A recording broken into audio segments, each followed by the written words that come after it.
Good morning. Organizations of Commerce and Management, ये subject के बारे में अभी हम लोग बात करेंगे। इसमें हम लोगों को टोटल 8 लेसन्स पढ़ने हैं। पहला लेसन, सबसे important lesson, principles of management. इस second lesson, functions of management.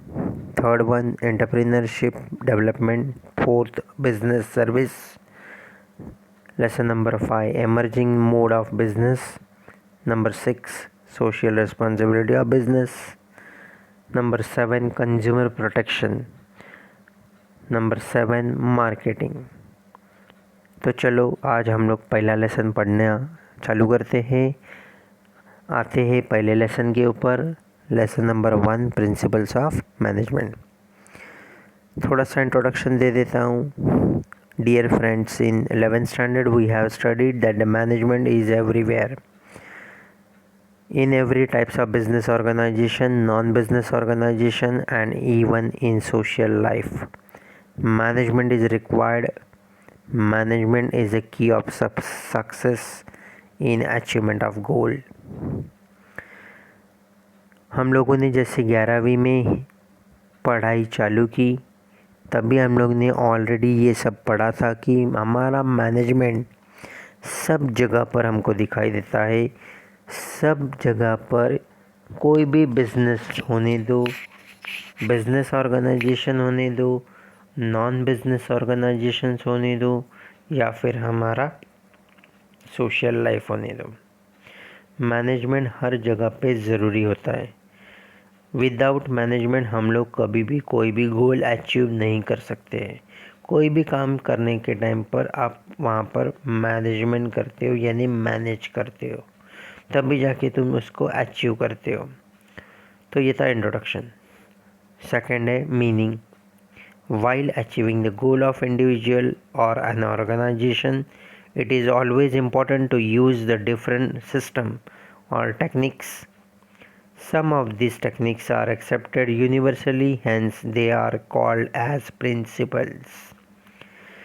अगर हम लोग कुछ पाना चाहते हैं, हमारा कुछ गोल है, इंडिविजुअल बेसिस पर होने दो। अभी आप 12वीं में पढ़ रहे हो, आपको लगेगा मुझे बहुत अच्छा मार्क्स परसेंटेज मिलना चाहिए, ये तुम्हारा ये साल का गोल है। दूसरा कोई अगर यही बात हम लोग कोई ऑर्गेनाइजेशन के पॉइंट ऑफ व्यू से करेंगे, तो वो लोगों का भी एक अचीवमेंट रहेगा, गोल रहेगा। ये सब जगह पे ज़रूरी है, लेकिन इसको हम लोग एक अलग अलग सिस्टम्स, टेक्निक्स के थ्रू यूज़ करते हैं। जब भी ये सारा का सारा टेक्निक्स हम लोग यूज़ करते हैं, तो कुछ टेक्निक्स हमारे कॉमन होते हैं। जैसे कि कुछ स्टूडेंट्स पढ़ाई करते हैं, उसको बाय हार्ट करते हैं। मैक्सिमम 50 to 70% स्टूडेंट्स अपनी पढ़ाई जब भी करते हैं एग्ज़ाम्स के लिए, वो उसको बाय हार्ट करते हैं। बहुत ही कम स्टूडेंट्स है कि जो अपनी पढ़ाई को पढ़ते हैं, फिर उसको थोड़ा सा अलग वे से याद रखने की कोशिश करते हैं, यानी कि शॉर्ट में उसको याद करते हैं। पूरा का पूरा बाय हार्ट करते नहीं है, सेंटेंस टू सेंटेंस। तो अलग अलग टेक्निक, अलग अलग स्किल्स के थ्रू वो वहाँ पर अपना मेथड को फॉलो करते हैं। कुछ कॉमन होता है, कॉमन यानी कि यूनिवर्सल, सब जगह पे सेम आपको दिखाई देता है। जैसे कोई भी डिस्पेंसरी में जाते हैं तो एक ही मेथड दिखाई देता है। डिस्पेंसरी, हॉस्पिटल, सब जगह पे जाएंगे, उधर पहले ही लिखा रहेगा रिमूव योर शूज़ आउटसाइड। ये यूनिवर्सल है। यूनिवर्सल मतलब कॉमन टू ऑल, सब जगह पे एक सरीका दिखना, ये टेक्निक। और ये सबको यहाँ पर प्रिंसिपल करके बोला जाता है। प्रिंसिपल्स यानी कि जिसको हम लोग बोलते हैं रूल रेगुलेशंस।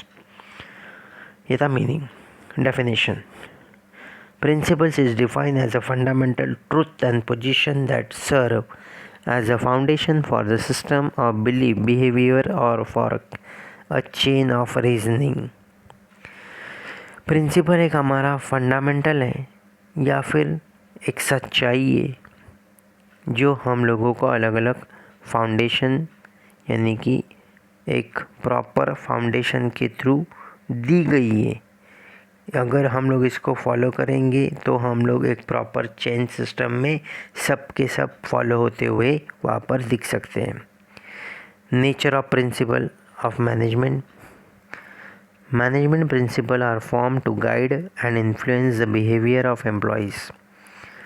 मैनेजमेंट प्रिंसिपल्स इसके लिए बनाए जाते हैं ताकि वो गाइड कर सके या फिर अपने एम्प्लॉयज़ में चेंजेस ला सके, उनके बिहेवियर में चेंजेस ला सके। This principle insist on improving the efficiency of organisational resources in term of profits. ये प्रिंसिपल्स बना के ऑर्गेनाइजेशंस को ये भी फ़ायदा मिलेगा कि वो अपना एफिशिएंसी वहाँ पर बढ़ा सकती है। एफिशिएंसी बढ़ाने के कारण वो अपना प्रॉफिट वहाँ पर ज़्यादा से ज़्यादा अर्न कर सकते हैं। उसके बाद number 1 nature universal application. Universal application मतलब applied to all types of organisation. ये प्रिंसिपल्स जो भी रूल रेगुलेशंस है, जैसे मैंने अभी बताया था, कोई भी हॉस्पिटल में जाओ, डिस्पेंसरी में जाओ, दवाखाना में जाओ, तो सब जगह पे एक ही रूल आपको दिखाई देता है। क्या? तुम्हारी चप्पल, शूज़ दवाखाना का, हॉस्पिटल का बाहर निकाल के रखो करके। इसको बोलते हैं यूनिवर्सल एप्लीकेशंस, यानी कि सब जगह पर एक ही रूल आपको दिखाई दे रहा है। इंटरव्यू के लिए जाते कोई भी प्रिंसिपल्स के लिए, मतलब हमारे सीनियर पर्सन के पास जब भी हम लोग जाते हैं तो हम लोग डोर को नॉक करते हैं और परमिशन लेते हैं। मैं कम इन, सर, मैडम, ऐसा हम लोग पूछते हैं। ये कौन सा प्रिंसिपल है? ये यूनिवर्सल प्रिंसिपल है, सब जगह पे हमको दिखाई देता है। Number 2 general guidelines. Management principle हमारा प्रॉब्लम सॉल्व करने के लिए एक जनरल गाइडलाइंस बनाया जाता है। अभी सब जगह पे कुछ ना कुछ प्रॉब्लम्स होते रहते हैं। वो प्रॉब्लम्स को फेस करना, सॉल्व करना, सिचुएशंस को हैंडल करना, इसीलिए हम लोग ने कुछ वहाँ पर एक कॉमन बेसिक रूल, जिसको हम लोग बोलते हैं, ये प्रिपेयर किया जाता है। Number 3 principles are form by practice and experiment. Management का जो प्रिंसिपल्स होता है वो नॉर्मली रिसर्च वर्क बेस पर होता है, ऑब्जर्वेशन सिस्टम के थ्रू होता है या फिर एक्सपेरिमेंट के थ्रू होता है।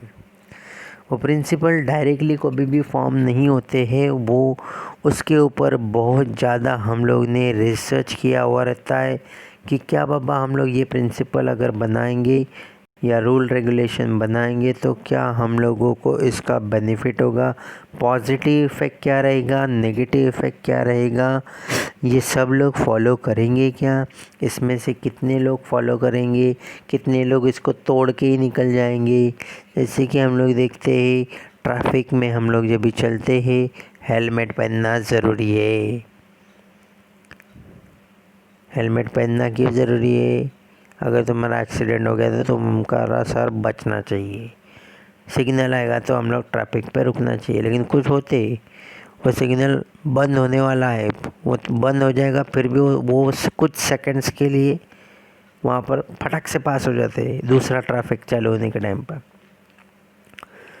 दूसरे साइड का ट्रैफिक चालू होने से पहले वो पर्सन तुरंत सिग्नल रेड होने के बाद भी वहाँ से पास हो जाता है, यानी सिग्नल तोड़ देता है।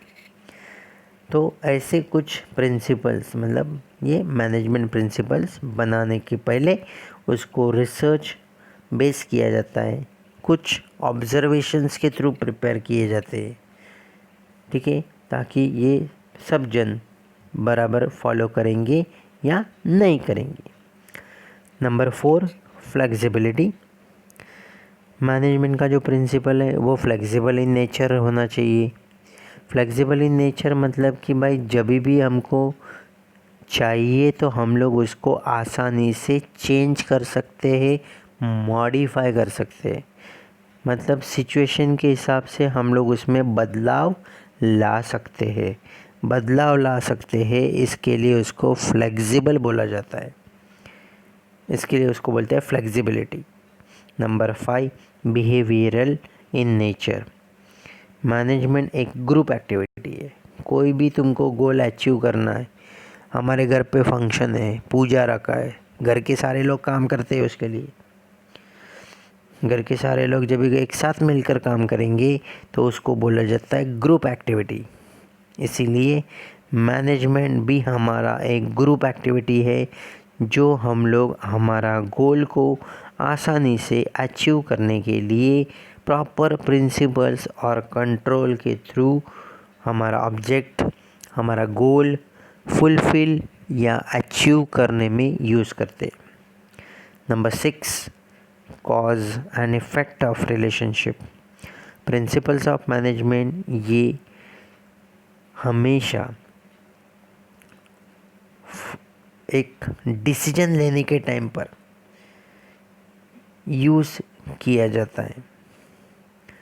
इसके कारण उनको मालूम है कि अगर मैं ये डिसीजन मुझे लेना है तो मुझे ये प्रिंसिपल्स को फॉलो करना ज़रूरी हो जाएगा, और प्रिंसिपल्स को अगर मैं फॉलो करूँ तो इसका आने वाला इफ़ेक्ट क्या हो सकता है। इसका एक छोटा सा एग्जांपल देता हूँ। Payment of good wages and incentives help to increasing the output of worker और making effective advertisement increase the sale of product. अगर हम लोग अच्छा एडवर्टाइजमेंट करेंगे, अच्छा एडवर्टाइजमेंट अगर हमने बनाया तो उसका इफ़ेक्ट ये होगा कि हमारा ऑटोमेटिकली कंपनी का सेल बढ़ेगा। कंपनी का सेल बढ़ेगा तो हमको ज़्यादा प्रॉफिट मिलेगा। इसीलिए उसको बोलते हैं कॉज एंड इफ़ेक्ट रिलेशनशिप।